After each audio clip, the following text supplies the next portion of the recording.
Pop quiz. You're at a Pennsylvania Thanksgiving dinner.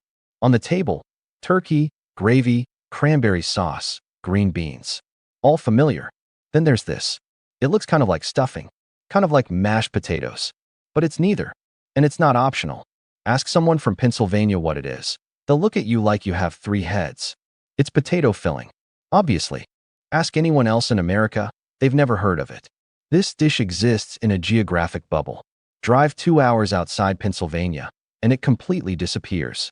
Cross the state line, and people think you're making it up.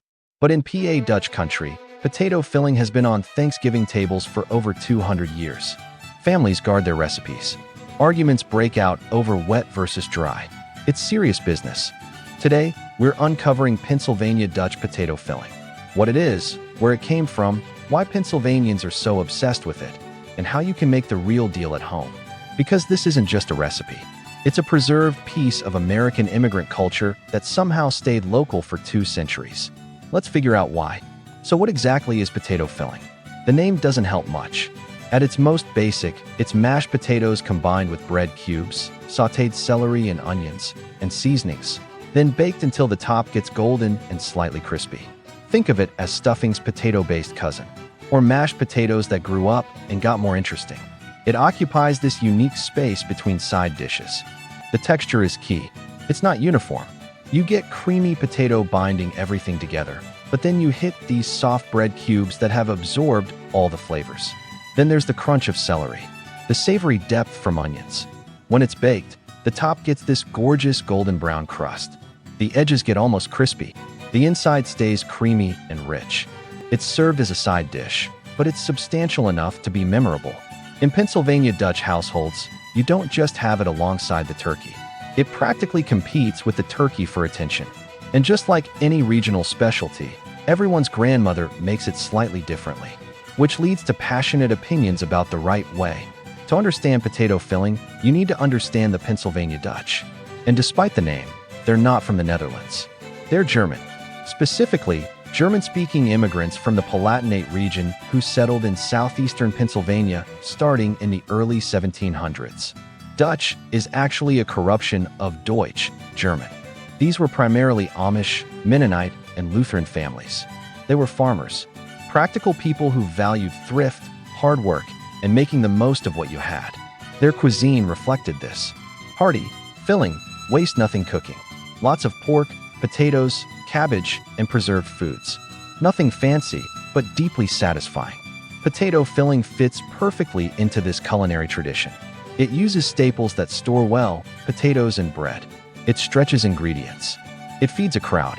It uses up stale bread that might otherwise be wasted. It's also what food historians call a crossover dish. It takes German dumpling and bread-based side dish traditions and adapts them to available American ingredients. In Germany, you'd have bread dumplings, Semmelknödel. In Pennsylvania, potatoes were abundant and cheap. So the dish evolved. More potato, less bread. Baked instead of boiled. Pennsylvania Dutch potato filling was born. By the mid-1800s, it was firmly established as a holiday tradition, especially at Thanksgiving and Christmas.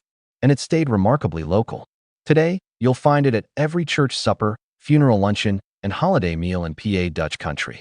It's so ingrained in the culture that many people don't realize it's not a national dish. This is what makes it fascinating.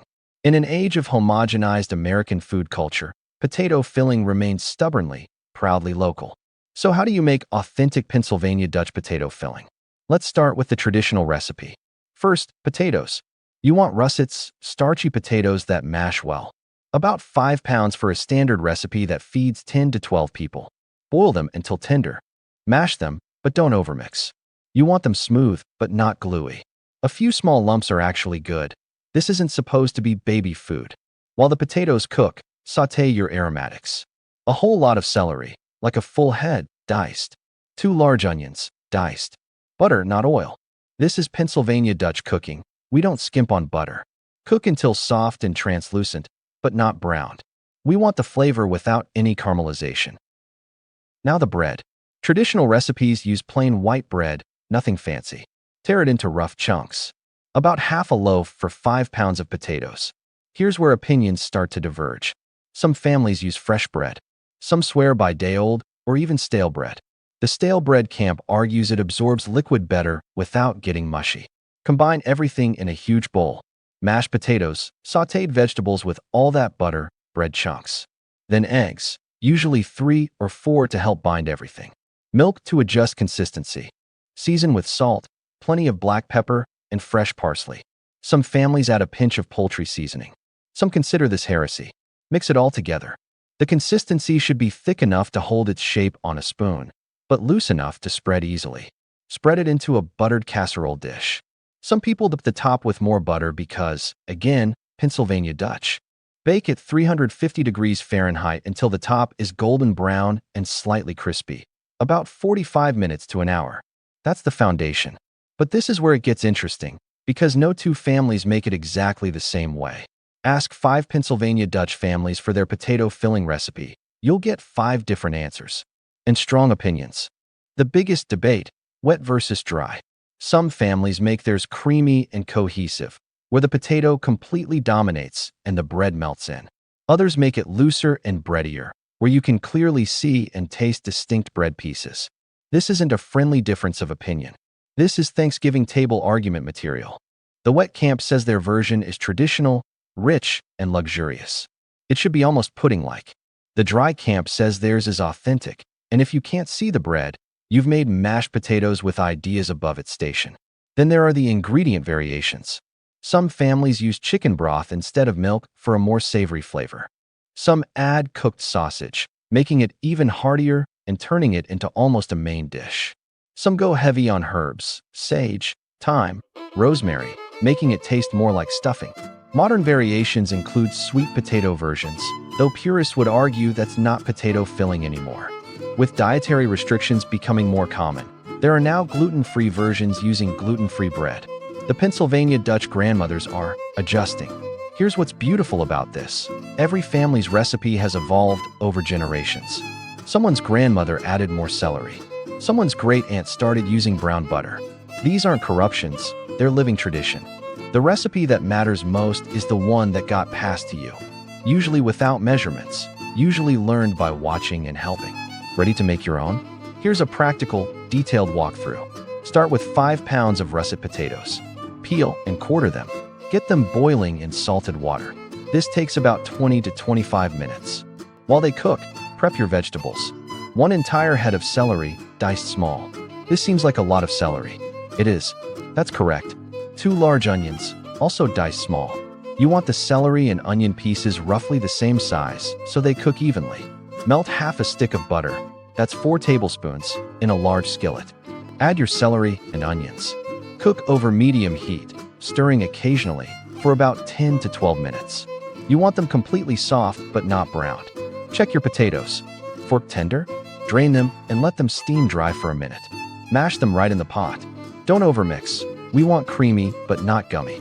Tear your bread into rough chunks, about 1-inch pieces. You need roughly half a loaf. Now the assembly. In your largest bowl, combine the mashed potatoes, the sautéed vegetables with all that butter, the bread chunks, 3 beaten eggs, about half a cup of milk, a 1/4 cup chopped fresh parsley, 2 teaspoons salt, and 1 teaspoon black pepper. Mix it gently but thoroughly. You want everything incorporated, but you don't want to obliterate the bread chunks. Check consistency. It should be thick but spreadable. If it's too dry, add a bit more milk. Too wet, add a few more bread chunks. Butter a 13 by 9 casserole dish generously. This helps with cleanup and adds flavor to the edges. Spread the mixture in evenly. Smooth the top.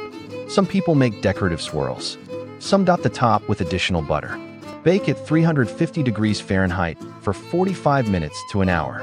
You're looking for a golden brown top with darker brown edges. It's done when the top is set and golden, and a toothpick inserted in the center comes out clean. Let it rest for 10 minutes before serving. This helps it set up and makes it easier to serve in neat portions. Pro tip: this actually improves overnight in the fridge. Make it the day before. Reheat covered at 325 degrees Fahrenheit for 30 minutes. Saves you oven real estate on the big day. How do you serve potato filling? Like stuffing. It goes on the plate next to the turkey, gets hit with gravy, and becomes part of that perfect Thanksgiving bite where everything kind of blends together. It pairs especially well with the tart brightness of cranberry sauce. The richness of the filling needs that acid to balance it. Leftovers. Reheat in a skillet with butter. The extra crisping makes it arguably better than the first day. But here's what potato filling really is. It's edible geography. It's a dish that stayed put while America homogenized around it.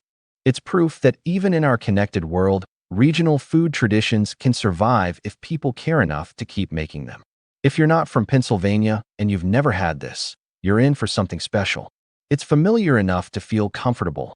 You know potatoes, you know bread, but different enough to be interesting. If you are from Pennsylvania, you already know. This is probably making you homesick or making you text your mom for her recipe. Make it this Thanksgiving. Whether you're honoring your Pennsylvania Dutch heritage or just trying something new, this dish deserves a spot on more American tables. Pennsylvania Dutch potato filling. Not stuffing, not mashed potatoes.